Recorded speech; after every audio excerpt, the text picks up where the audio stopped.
Welcome back to Expansive. Let's find out what's happening this week in the DLScene. We know that Dead Living Zombies for Far Cry 5, the final piece of DLC for the Season Pass, is releasing this month, but it seems the details for it have been leaked ahead of time. Dataminers has already uncovered all the details with a ton of DLC assets were added to the editor, so the story seems to revolve around Russian scientists who conduct an experiment that has gone wrong. The world falls apart as a result, and a faction known as the Vultures assume control. Objects added to the assets include a massive bus, broken down cars, and a burnt out old plane. To make matters worse for Ubisoft, the trophies actually trickled out ahead of time as well, and there's going to be 7 trophies in total for Far Cry 5 Dead Living Zombies, with 4 of them being hidden. Now from the trophies we can see that the game will involve 7 different movie pitches where you can earn gold medals through a score attack, but there will also be various types of zombies, including gougers, hotheads, and behemoths. Sounds very Left 4 Dead-esque. Of the trophies we can see, there's one called Resolution, which is a bronze trophy where you complete all 7 movie pitches, one called Diseased to the Exist, which is a silver trophy where you have to kill 5,000 total gougers, hotheads, or behemoths in any mode, and Medalist, which is a gold medal where you get a gold medal in all 7 movie pitches in score attack.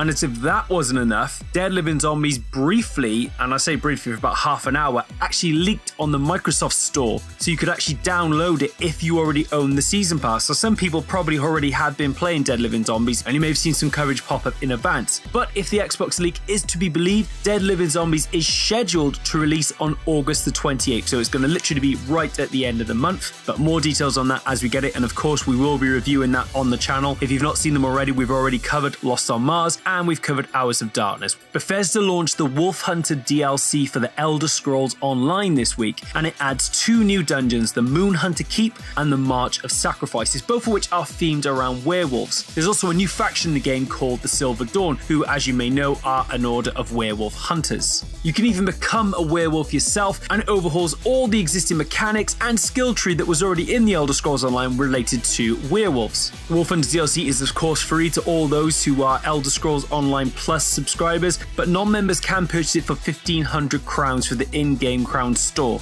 Bethesda will also be releasing Murkmire DLC before the end of the year, and there is a new trailer for that as well. Actually going to be going to Gamescom next week to talk to the developers behind Murkmire DLC, so we've got all those coming up. So if you've got any questions, do feel free to let us know. We'd love to hear from you. Ni no Kuni 2 finally got long-awaited DLC. It was a free DLC pack called the Adventure Pack, and it's free downloadable content for everyone, so it's not technically part of the Season Pass. We know that there's going to be premium content coming to Ni no Kuni up until next year, where there's going to be a big storyline expansion to kick off 2019. Meanwhile, this adventure pack will include new floors in the faraway forest cave, new bosses, costumes, and much more. The 5th and final DLC for Starpoint Gemini Warlords, called Endpoint, is now available to download. Now, while Endpoint is the final piece of DLC planned for Starpoint Gemini Warlords, LGM Games have also said that they plan to bring more optimizations and content to the game in the future. With Endpoint, you'll get to experience a new storyline which follows the path of the Gemini Protectorate, and it comes complete with 8 new ship designs across all classes, as well as new characters and story branching. That content is available to download right now. We mentioned Bethesda earlier, and they actually had another big announcement to make this past week as well, with Doom Eternal now confirmed to receive post-launch single-player DLC. In an interview with Polygon at QuakeCon, game director Marty Stratton confirmed that there will be more campaign-focused DLC for the sequel. When he was asked the question, he said, "Absolutely, and we're already planning that, and I'm looking forward to it." This is a slightly different approach from the original reboot of Doom, which had DLC focused purely on the multiplayer side of things. But another significant shift as well is that SnapMap is being dropped from Doom Eternal. Marty Stratton admitted in an interview to PC Games N that right now we don't plan on bringing SnapMap back into Doom Eternal. This is because of player feedback from the previous game and the strong desire for campaign DLC. Stratton even suggested that if I could go back and do it again, I think we would do campaign DLC after launch, when referring to the original game. But the most encouraging quote again from that Polygon interview is that Marty Stratton said, "We want to give people more reasons to come back, whether it's Invasion or DLC, it's really important to us." There's still no confirmed release date for Doom Eternal as yet, but we do know that Panic Button are working on a version for Nintendo Switch that was confirmed at QuakeCon. This coincides with the already announced platforms PC, PS4 and Xbox One. Thanks to both Polygon and PC Games N for those interviews. Check out both of those sites for the full details. Speaking about everlasting IPs, World of Warcraft's 7th expansion, Battle for Azeroth, is now available. So the new expansion contains 2 new kingdoms to explore, Zanla and Kul Tiras, the home of Jaina Proudmoore. You'll also be able to recruit new allied races with unique abilities, such as the Dark Iron Dwarves, Void Elves, and Mag'har Orcs. Battle for Azeroth will also enable you to venture off on new island expeditions, infuse armor with Azerite, which is a brand new resource, and reach the level cap of 120, so you can try out some of the new raids and dungeons in the game. We are currently playing through Battle for Azeroth, and we'll have a lot of coverage for that for you in the coming weeks, so stay tuned for Expansive for videos, written coverage, and much more. Warhammer Vermintide 2 will get its first piece of DLC on August the 28th with Shadows over Boggenhaven. Now, the details are very scarce on this new content, and we don't actually have any details of what it's going to contain, but there is a teaser trailer for it on the site, and we do have a quote from Martin Warland, the CEO at Fatshark, who says, "We are kicking off the fall with more content for Vermintide 2.